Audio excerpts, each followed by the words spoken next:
सुनिएगा जी, exceptions.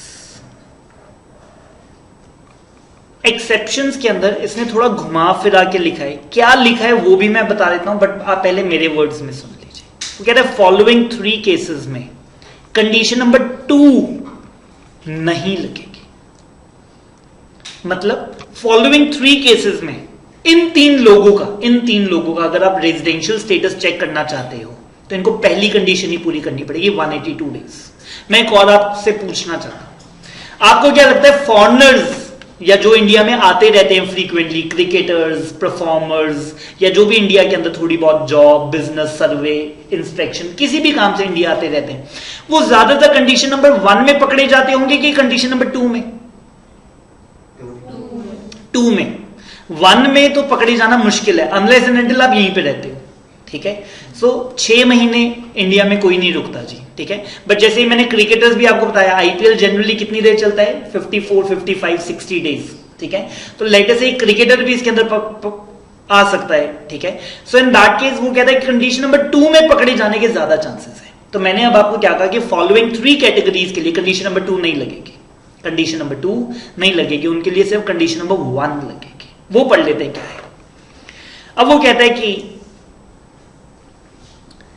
Actual में word क्या है, एक्चुअल में अब मैं आपको बता रहा हूं टेक्निकलिटी क्या है। उसने क्या कहा कि कंडीशन नंबर 2 में जहां पे 60 लिखा हुआ था, फॉलोइंग 3 केसेस में 60 की जगह वहां पे 182 लिख देना। मैंने कहा सर अगर 182 लिख दिया फिर तो कंडीशन नंबर 1 में ही पकड़ा जाएगा वो। अगर आप कंडीशन नंबर 2 के अंदर 182 डेज लिखवा दोगे कि करंट ईयर में 182 और पिछले 4 सालों में 365, तो अगर करंट ईयर में 182 है फिर कंडीशन नंबर 2 में जाने की जरूरत ही क्या है? फिर तो कंडीशन नंबर 1 में ही पकड़ा गया। इसीलिए मैं आपको ये बात बोल रहा हूं कि लॉ मेकर ने ये बात बोली कि कंडीशन नंबर 2 में 60 डेज की जगह 182 कर देना इन द फॉलोइंग 3 केसेस, जिसकी कोई सेंस नहीं है, ठीक है। इसलिए मैंने आपको क्या कहा कि आप क्या याद रख लो कि फॉलोइंग 3 केसेस में कंडीशन नंबर 2 लगती ही नहीं है, कंडीशन नंबर 1 ही लगती है, ठीक है। So in that case in 3 cases में सिर्फ कंडीशन नंबर 2 लगती है। नंबर 1 कहते हैं कि आप इंडियन सिटीजन हैं और आप इंडिया को छोड़ के जा रहे हैं प्रीवियस ईयर के दौरान। क्यों? आपकी नौकरी लग गई जी इंडिया के बाहर, आपकी नौकरी लग गई इंडिया के बाहर। एग्जाम्पलीफाई करता हूं, एक बंदा अप्लाई किया था जी 1 जुलाई 2020 को, ही फ्लू आउटसाइड इंडिया, ठीक है जी। ये ऑस्ट्रेलिया, अमेरिका कहीं चला गया। हमने कहा क्यों? कहता है कि सर मेरी जॉब लग गई वहां पर, ठीक है। इंडिया में कितने दिन रहा? अप्रैल के 30 दिन, मई के 31 दिन, जून के 30 दिन, कितने दिन रहा? 90 डेज।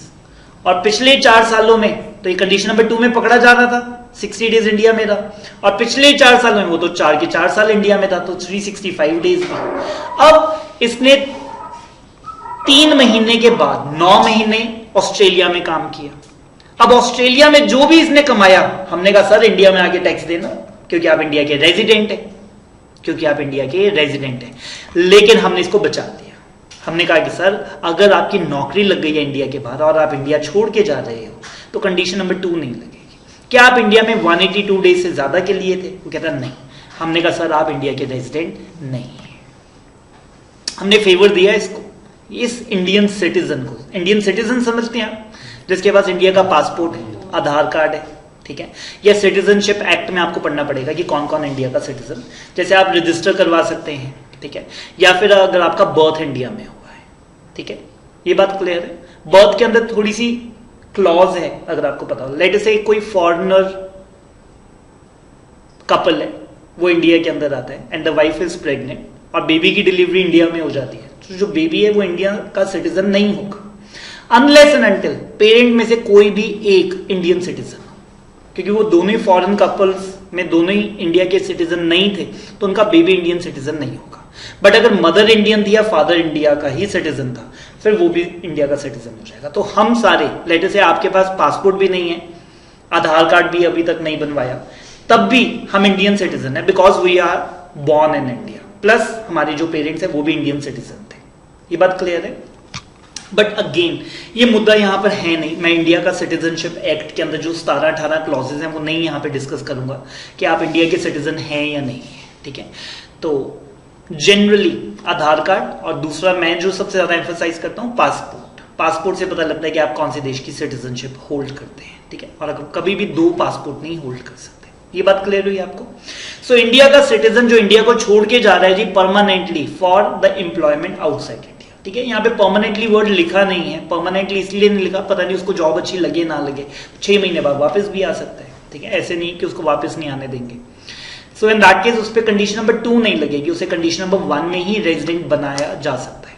तो अगर ये 1 जुलाई की जगह 1 जनवरी को जा रहा होता, फिर हम इसको पकड़ लेते। 1 जनवरी को जा रहा होता तो इंडिया में 9 महीने रहा, 9 महीने मतलब 270 दिन, फिर तो ये कंडीशन नंबर 1 में पकड़ा गया।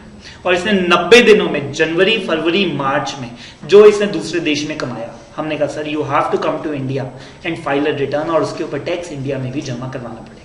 उस देश में तो करवाओगे हॉस्ट रूल, और इंडिया में भी करवाओगे होम रूल, क्योंकि इस साल आपका होम इंडिया ही था, क्योंकि इस साल मेजॉरिटी ऑफ द टाइम आप इंडिया में ही पाए गए, तो चाहे वो इंडिया में आए चाहे ना।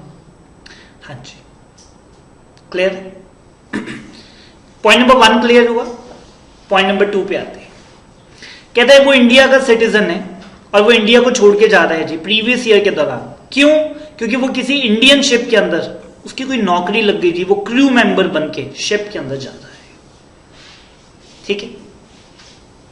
रुस्तम मूवी देखी आपने, उसमें वो शिप पे रहता होता है, ठीक है। और जो शिप्स पे काम करते हैं ना, लिटरली उनके जो टूर होते हैं वो 3-3, 4-4, 6-6 महीने उनको शिप पे ही रहना पड़ता है, चाहे वो नेवी हो, चाहे वो क्रूज हो, चाहे वो कंटेनर वाली शिप हो, ठीक है। जो कंटेनर वाली शिप भी होती है वो ऐसे नहीं होती कि दुबई से आई और मुंबई तक और मुंबई से वापस दुबई तक, ठीक है।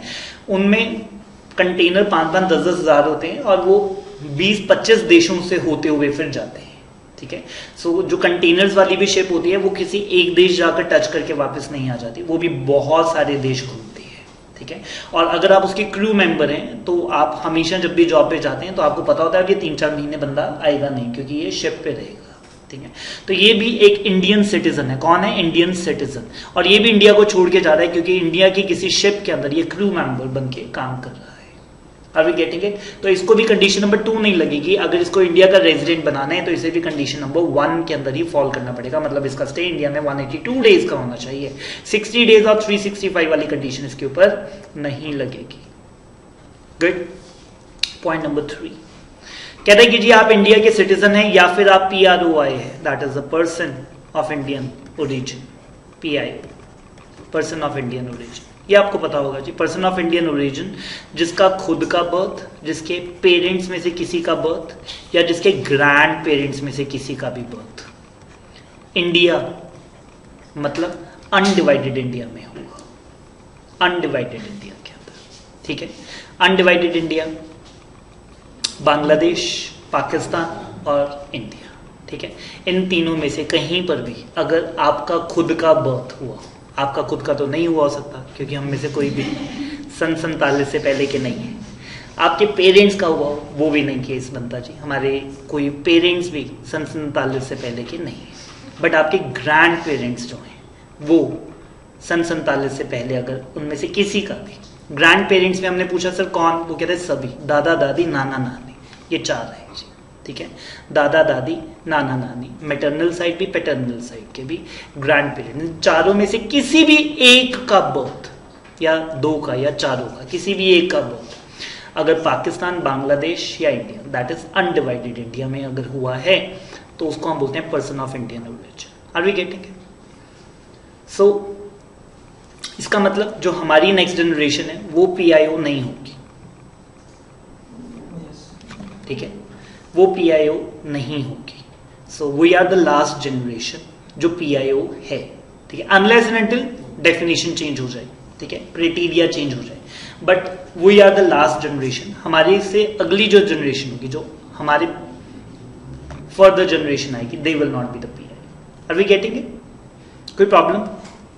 तो वो कहता है कि जी इंडियन सिटीजन या PIO अगर जो इंडिया के बाहर रहते हैं लेकिन वो इंडिया में विजिट करने आए हैं, विजिट करने आए मतलब इंडिया में सेटल होने नहीं आए हैं, ठीक है, थोड़े दिनों के लिए आए हैं, चले जाएंगे, तो in that case as well उस पर भी कंडीशन नंबर 2 नहीं लगेगी।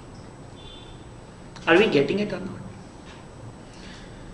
एक टाइम था पंजाबी मूवीज में ऐसे बड़ी बनती थी जिसमें एनआरआईज आते थे, यहाँ पे कोई प्रॉपर्टी वगैरह बेचना चाहते थे, ठीक है, लेटर से, और वो फंस जाते थे जी यहाँ पर, फिर उनको रुकना पड़ता था और इस तरह से, और ऐसा होता भी है, ठीक है। जैसे कि कोई इंडियन सिटीजन है जो बाहर रहता है, ठीक है, अब वो क्या हुआ जी, वो यहाँ पर आए कोई शादी अटेंड करने, उसके कोई रिलेटिव बड़े बीमार हैं या किसी की डेथ हो गई, उनका क्रियाक्रम करने और ये सारे काम करने, या कोई प्रॉपर्टी है उसको बेचने आए।